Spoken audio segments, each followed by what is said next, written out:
Okay, today's video, I got a question I thought was a good one, and it's not talked about a lot. Is like people who used to be athletes prior to their eating disorder and possibly maybe being in their sport triggered their eating disorder, having fallen into an energy deficit unintentionally. That's kind of how mine started, was playing volleyball in college and just being like overworked and undernourished, and the perfect storm happened, and all of a sudden I felt like my brain was hijacked into an eating disorder. And so a lot of people will develop their exercise compulsion, not having any background or experience with any kind of sport or really ever interested in exercise prior to their eating disorder. And for those people, they still have to do the same thing in recovery, like regardless if you did struggle before, or not struggle before, regardless if you had a passion for movement and exercise or sport before your eating disorder or not, you still have to go cold turkey. However, what happens when, and so a lot of times people will go through recovery and then they're like, yeah, I really, like, it's not an issue. I don't really, like, I move and I do things, but like I'm not interested in getting back into like a certain sport or anything like that. And so it's a little bit more clear cut for them what exercise is going to feel like. But I had this person ask, and she's like, you know, since recovery, like I want to get back into pretty competitive sports and some long endurance training type things. And is that okay? Is that appropriate? And I can only speak from my own experience, because I was someone who really liked and enjoyed moving my body before my eating disorder. In high school, I liked to run. It wasn't disordered at all. It never felt compulsive, and it never was linked to like burning calories. It was just because my mom ran growing up and I thought it looked fun. And I remember like, actually just remembered, I remember, this dates me a bit, but I remember like coming home from high school and being like, oh, it's such a nice day. And I have my Discman. I don't know any of you that are old enough listening to this that remember like you put a CD in and you carry it. And I'd like run with these big, huge, like, which are back in style now, but I'd run these big headphones. And it was just like, I don't remember, like, they didn't have watches. I wasn't tracking anything. I had no idea even what like a pace per mile meant. And it was just like something I did. It was enjoyable. Same thing with volleyball. Like I'd go to practice and I wanted to get better at like the skills of volleyball, but it had nothing to do with like, how many hours have I been in here and how long am I training? And oh my gosh, I can't be standing still during this drill. I never had those thoughts until, like I said, it started in college. And then all of a sudden volleyball practices were really stressful for me. If we had a water break that lasted more than a couple minutes, I was like doing jumping jacks. Or if I was standing in line waiting to hit the ball over the net, I was bouncing around. Like I just could not stay still, and everything became like my main focus was burn calories instead of just the enjoyment of movement.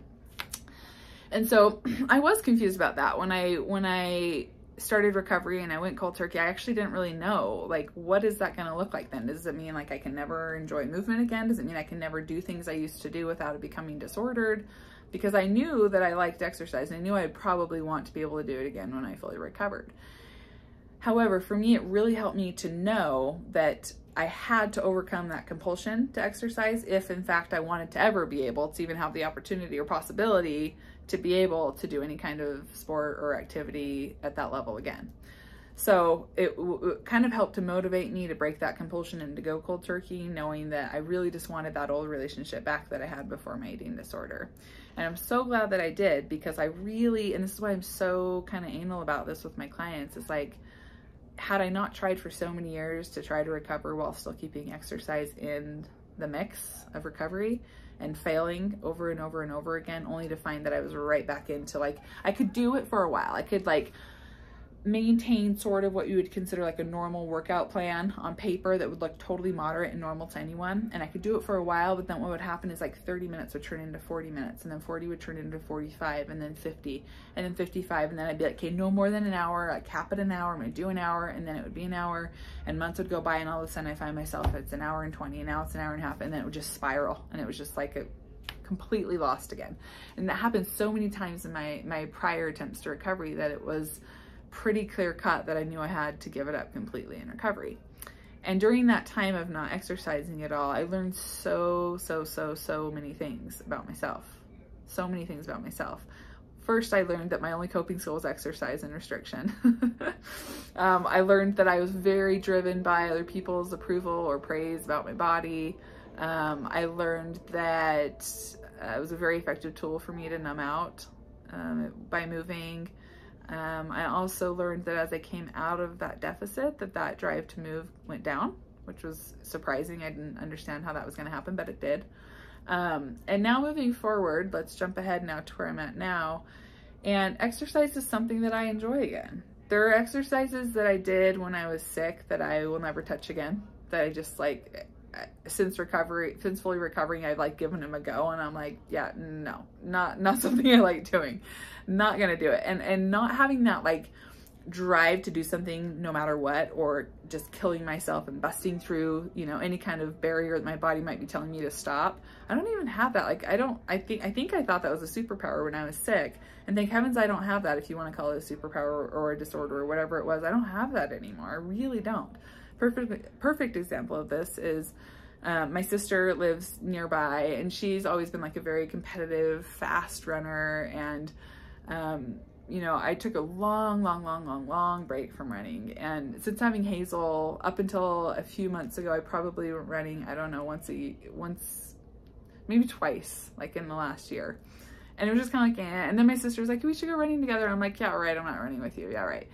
And I'm not fast enough. I'm not running with you. And she's like, no, come on. So she finally pushed me into it. And I was like, okay, but I'm running my pace. Like, I'm not going faster. You can stay back with me, or you can go ahead. And like, being able to do that, whereas in the past, anytime I'd run with her, I had to be faster than her, and I was always like sprinting and making sure that she wasn't beating. It was just so like, I just couldn't not go fast. It's so nice now just to be like, you can go with me, but I'm not pushing myself. Like, I'm gonna go at whatever pace I want to. And just the other day we were going, and she wanted to keep going, and I was tired, and I didn't, and I was like, I'm going back home. And we got back to my house, and I ran home, and she kept running. And honestly, it was such a good feeling just to be like, I'm so glad I'm done. I'm actually tired, and it's hot, and I just am really thirsty, and I don't want to run anymore. Nothing inside of me felt like, oh my gosh, she ran further than me. Oh my gosh, I should have kept going, or lingering thoughts later in the day. Nothing. And I just didn't ever think that that was even possible before recovery. And so I guess I did share that with you. One, because this question just came up, but then also just know that there's hope. Like, if you feel like, oh my gosh, I really don't know if I can ever get back to a place where I can just enjoy these things to enjoy them, you can. You absolutely can. However, if you're that person that's like, no, I feel like I went through recovery, and I feel like I thought I recovered from that, but now here I am stuck again. It's probably a wake-up call that you need to do cold turkey. You need to go cold turkey again, and you need to do it longer until it is not, when you bring things back, you don't have that. Like, something inside of me felt so different. And I can't put my finger on what it was, other than it just felt so much, everything just felt more calm about exercise. Nothing felt forced. Nothing felt like I had to do certain things. I never felt like it wasn't enough for not doing a certain amount. I don't feel that way anymore. And so I don't know if this video is making a lot of sense, and I hope it's not triggering for anyone listening, because I know exercise is such a touchy topic, and anytime you hear about anyone that possibly is moving, pointing your finger at me like they're disordered. And I used to think that way very much so, but it's hard for me to be able to like kind of put into words what it feels like now without talking about it. And so hopefully you're understanding where I'm coming from. But I guess my point of this is, yeah, absolutely, it's possible, I think, to get back to doing the things that you love in a very non-disordered way. And even if that is down the road, I could never see myself getting into like marathons again or anything like that. But if that happens to be something that you loved before, I think that that is possible. I really do. I think if you are not in the business of trying to just burn calories, and you're taking care of yourself, and you're giving yourself the rest, and again, you're very solid in your recovery, and it's been quite some time. I don't want to say never, like you never can do that. I think that's horrible. I think that, yeah, I think that you probably can, but if you're in a place where that's still hard for you now, it's probably going to be a while before you're looking at anything like that. So that's my message to you today. There is hope. Going cold turkey was one of the best things I did in my recovery. I can guarantee you, without a doubt, 100%, I would have never been able to fully recover had I not done that. I'm glad it's behind me. I'm very glad it's behind me, because the stress of making that decision and going through that with those withdrawal systems, all that was so hard. But I got through it. I learned so much, like I said, through it. And if you're in that decision making right now of should I not, or you're kind of battling with it, you're going in and out of moving, and then going cold turkey, moving, just do it. Just get it over with. Like, just do it. Please, just commit. It'll be worth it. It's a small little part of your life, so that the rest of your life you can then enjoy it like it's meant to be enjoyed. So I'll stop talking now. It's a very long video. Bye.